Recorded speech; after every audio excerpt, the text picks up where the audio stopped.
I thought I knew what love looked like. For 3 years, I believed I was living it with Sarah. We had the kind of relationship that made our friends jealous. The couple that finished each other's sentences, that could communicate with just a look across a crowded room.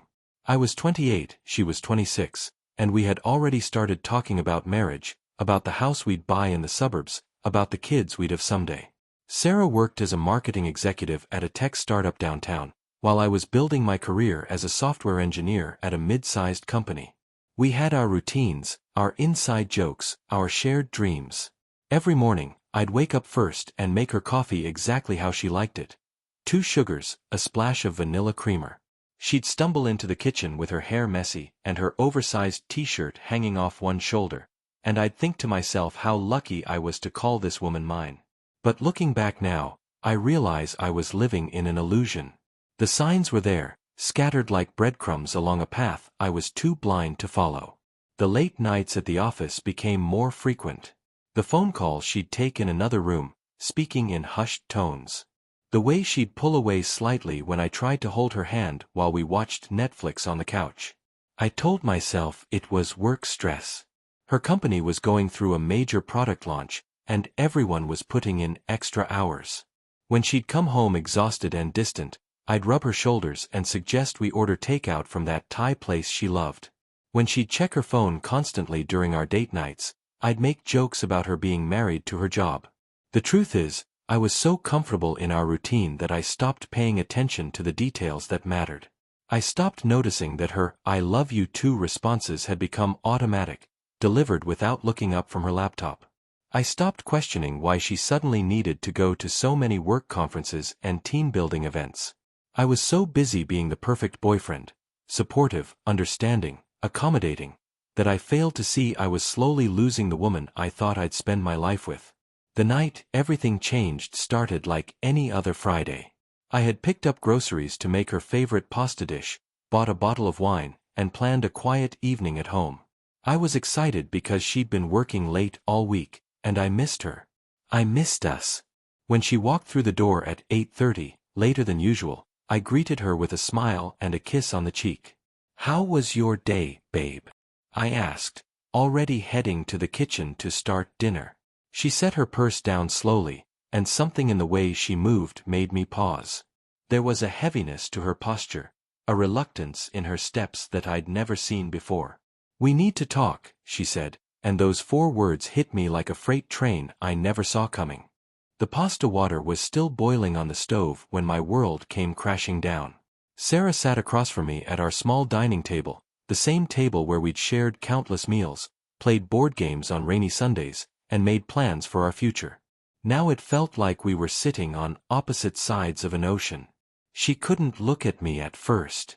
Her eyes darted everywhere, to her hands folded in her lap, to the window overlooking our neighborhood, to the framed photo of us from last year's vacation to Cabo. "Anywhere but my face. There's something I have to tell you," she began, her voice barely above a whisper. I've been seeing someone else." The words hung in the air between us like smoke. I heard them, processed them intellectually, but my heart refused to accept what my brain was telling it. This wasn't possible. Not Sarah. Not us. We were supposed to be different from all those other couples who fell apart because of infidelity. "What do you mean, seeing someone?" I asked, though I knew exactly what she meant. I was buying time, hoping somehow that this was all a misunderstanding, that she'd clarify and everything would go back to normal. "I mean I've been sleeping with him," she said, and this time she did look at me. Her green eyes, the same ones I'd fallen in love with on our second date when she laughed at my terrible joke about programming languages, were now filled with something I couldn't identify. Was it guilt? Regret? Or something else entirely? My chest felt tight, like someone had wrapped steel bands around my lungs. "How long?" I managed to ask. 6 months. 6 months. Half a year. All those late nights at the office, all those work conferences, all those times I'd rubbed her shoulders and told her I understood how stressful her job was. She'd been building a relationship with another man. While I was making her morning coffee and planning our future, she was creating a secret life that didn't include me. "Who is he?" I asked, surprised by how steady my voice sounded when everything inside me was shaking. His name is Marcus. He's the director of sales at my company. She paused, then added quietly, he's 42. 14 years older than her. Nearly twice her age when she graduated college. I felt a surge of anger mixed with something else. Inadequacy? The rational part of my brain knew that age didn't automatically make someone better or worse, but in that moment, all I could think was that he had something I didn't. Experience. Maturity. Whatever it was that made Sarah risk everything we had built together. Why? I asked, and it was perhaps the most important question of my life. Sarah was quiet for a long time. She got up from the table, walked to the kitchen, and turned off the burner under the forgotten pasta. When she came back, she finally gave me the answer that would haunt me for months to come. Because he makes me feel like a woman, she said, looking directly into my eyes. With you, I feel safe, comfortable. But that's not enough anymore. I need someone who can challenge me, who can take control, who knows what he wants and takes it. The implication was clear, even though she hadn't said it directly yet. But she wasn't done. You're sweet and kind, and you'd make someone a wonderful husband, she continued, and I could hear the but coming like a storm on the horizon. But you're not really a man, are you? Not in the way that matters. Those words hit me like a physical blow. You're not really a man, are you? I sat there, stunned, trying to process what I'd just heard. The woman I loved, the woman I'd supported through every challenge and celebrated every victory with, had just questioned my fundamental identity as a person. And she'd done it after admitting she'd been cheating on me for 6 months. What does that even mean? I asked, my voice rising despite my efforts to stay calm. Sarah sighed, as if she were explaining something obvious to a child. It means you're passive, David. You ask my opinion about everything instead of making decisions. You let me choose the restaurants, the movies, even the paint colors when we redid the bedroom. When we're intimate, you always ask what I want instead of just taking charge. I stared at her, trying to reconcile this criticism with what I thought were my best qualities. I thought you liked that I considered your feelings. I thought you wanted a partner, not a dictator.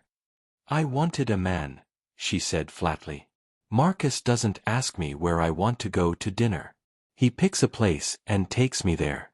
He doesn't ask permission to touch me. He just does it. He makes decisions and stands by them. He's confident in a way that you just aren't. The comparison was brutal, but she wasn't finished. Sarah stood up and began pacing around our small living room, as if movement would help her articulate thoughts she'd clearly been harboring for months. Remember when my boss was giving me a hard time about the Peterson account? She continued. You listened to me vent, brought me ice cream, and told me it would work out. Marcus heard the same story and called my boss directly, had a man-to-man conversation that got the whole situation resolved in one day. He had no right to interfere in your work, I protested. That's exactly what I mean. Sarah exclaimed, whirling around to face me. You worry about rights and permissions and proper procedures. Marcus just saw a problem and fixed it. That's what real men do.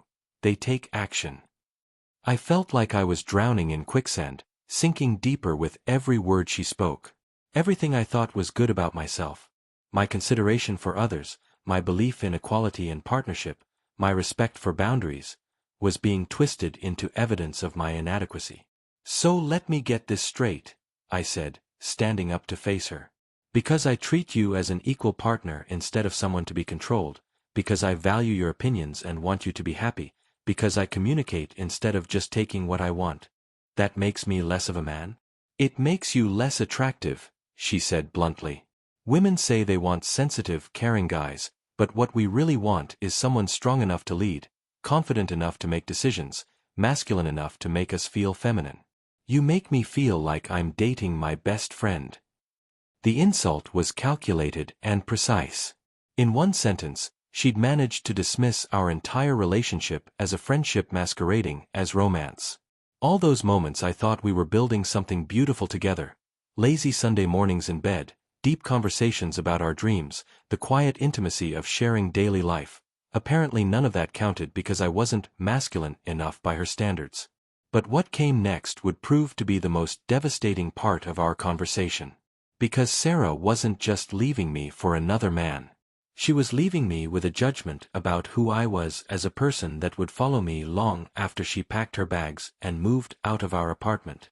The worst part, she said, her voice taking on an almost pitying tone, is that you'll probably never understand what I'm talking about. You'll tell your friends that I cheated because I'm a bad person, but you won't examine what drove me to look elsewhere in the first place. I felt something crack inside my chest. She was cheating on me, destroying our relationship, and somehow making it my fault for not being man enough to keep her satisfied. After Sarah left that night, to stay at a friend's place, she said, though I suspected she meant Marcus's apartment, I sat alone in our living room until dawn. The pasta I'd made for dinner sat untouched and cold on the stove. The wine I'd bought remained unopened. Everything felt surreal, like I was living in someone else's nightmare. I kept replaying her words in my head, analyzing them from every angle. You're not really a man, are you? The question echoed in the empty apartment, bouncing off walls that suddenly felt unfamiliar despite having lived there for 2 years. In the days that followed, I did exactly what Sarah predicted I would do. I called my best friend Jake and told him the whole story, expecting sympathy and validation. Instead, I got uncomfortable silence. Dude, that's rough, Jake finally said. But, did you really not see any of this coming? What's that supposed to mean? Jake sighed. Look, I love you like a brother, but Sarah kind of has a point about some things. You do ask for everyone's opinion about everything. Remember when we were planning my bachelor party and you wanted to poll all 12 guys about whether we should go to Vegas or Miami? We finally just made the decision without you. I felt like the ground was shifting beneath my feet. Since when is it wrong to be considerate? It's not wrong, exactly, Jake said carefully. But there's a difference between being considerate and being indecisive. And honestly, the way you talked about Sarah, it was always, whatever makes her happy, or, I just want her to be comfortable. You never seemed to have strong opinions about what you wanted. The criticism stung because it was coming from someone who cared about me. I hung up the phone feeling more confused than before. Was I really too passive? Had I been so focused on being the perfect boyfriend that I'd forgotten to be myself? I started paying attention to things I'd never noticed before. At work, I realized I was always the one suggesting we circle back on decisions or get everyone's input before moving forward. In restaurants, I really did default to asking my companions what they wanted before stating my own preference. When my neighbor asked if I minded that his music was too loud, I automatically said it was fine, even though it had been keeping me awake. But the more I analyzed my behavior, the angrier I became. Not at myself, but at the impossible standard I was being held to. I was considerate because I believed other people's feelings mattered. I was collaborative because I thought better decisions came from multiple perspectives. I was respectful because I'd been raised to treat people, especially women, as equals. When had those qualities become character flaws? I started reading about relationships, about attraction, about what makes someone masculine or feminine. I discovered an entire online ecosystem of men who shared similar stories. Good guys who'd been left for more dominant partners, men who'd been told they were too nice or not man enough. Some of these guys had turned bitter, blaming women for wanting bad boys while ignoring nice guys. Others had transformed themselves, learning to be more assertive and less accommodating. Still others insisted that the problem wasn't with them, but with a society that had confused kindness with weakness. I found myself somewhere in the middle, trying to figure out which parts of Sarah's criticism were valid and which were just her justification for cheating. Maybe I was too indecisive. Maybe I did need to be more confident in expressing my own desires. But did that really justify what she'd done? Did my supposed lack of masculinity give her the right to betray our relationship while making me feel like it was somehow my fault? 3 weeks after that terrible Friday night, Sarah came back to get her things. I had prepared for this moment, rehearsing what I would say, how I would handle seeing her again. I wanted to be mature, dignified, maybe even prove to her that I was stronger than she thought. Instead, when I saw her standing in our doorway with empty boxes in her hands, all my carefully planned composure crumbled. "I need to ask you something," I said before she could speak. "Do you really believe what you said about me not being a real man? Or was that just something you said to make yourself feel better about cheating?" She set down the boxes and looked at me with something that might have been pity. "David," she said softly, "the fact that you're asking me that question proves my point." 6 months later, I ran into Marcus at a coffee shop downtown. I recognized him immediately from his LinkedIn photo. Sarah had been tagged in several of his posts during the time. I now knew they were seeing each other behind my back. He was tall, well-dressed, with graying temples that gave him a distinguished look. Everything about his appearance screamed confidence and success. I could have walked away, should have walked away, but something compelled me to approach his table. "You're Marcus," I said. It wasn't a question. He looked up from his laptop, sized me up immediately, and nodded. "And you must be David. Sarah mentioned you might be the type to seek me out eventually." "The type?" I asked, sliding uninvited into the chair across from him. Marcus closed his laptop and leaned back, studying me with the kind of calculating gaze I imagined he used in business negotiations. "The type who needs closure. Who can't just let things go. Who has to understand the why of everything."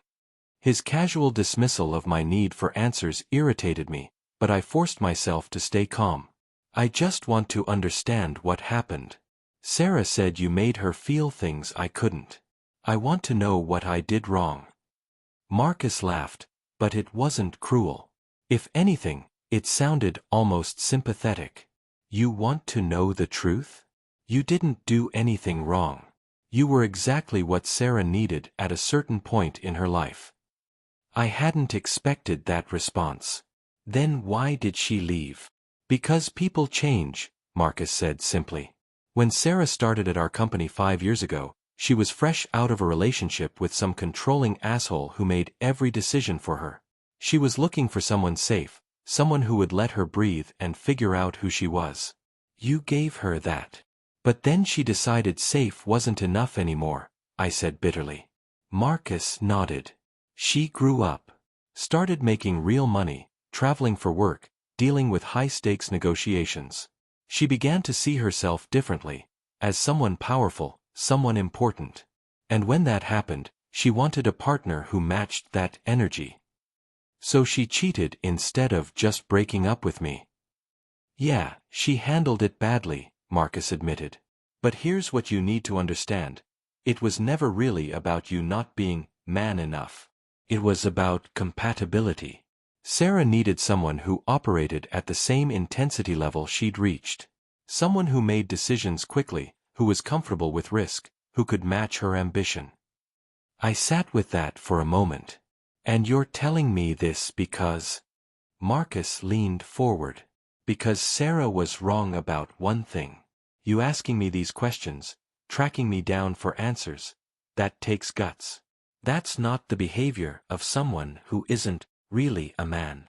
That's the behavior of someone who knows his worth and won't accept being dismissed." The conversation continued for another hour. Marcus told me things about Sarah that I'd never known. How she'd talked about feeling guilty for months before she finally confessed. How she genuinely cared about me but felt trapped between her love for who I was and her desire for something different. "She's not happy, you know," Marcus said as we prepared to leave. "We broke up 2 months ago. Turns out I wasn't what she thought she wanted either." I felt a complex mix of emotions at this news: satisfaction, sadness, and something else I couldn't quite identify. "What happened?" I asked. Marcus smiled wryly. "Apparently, I was too controlling. Go figure." Walking home that day, I realized something that would fundamentally change how I viewed the entire experience. Sarah hadn't left me because I wasn't masculine enough. She'd left me because she was confused about what she wanted, caught between the safety of our relationship and the excitement of something new. The accusation that I wasn't a real man wasn't an indictment of my character. It was her attempt to rationalize a decision she'd already made. But here's what surprised me most of all: learning this didn't make me want her back. For months, I'd been torturing myself with the idea that I was fundamentally flawed, that I needed to become someone different to be worthy of love. I'd been so focused on Sarah's judgment of my masculinity that I'd forgotten to ask myself a more important question. Did I even want to be with someone who would cheat on me for 6 months and then blame my personality for her choices? The answer, I realized, was no. I deserved better than that. We both did. I'm not the same person I was when Sarah walked out of our apartment. I've learned to be more decisive when it matters, more confident in expressing my opinions, more comfortable taking the lead when the situation calls for it. But I haven't abandoned the qualities that made me who I am. My empathy, my consideration for others, my belief that good relationships are built on mutual respect and communication. The right person won't see those qualities as weaknesses to be overcome. They'll see them as strengths to be valued. And someday, when I find that person, I'll know that I'm exactly man enough for someone who truly deserves me. To support the channel, please leave a like and subscribe. Thank you so much.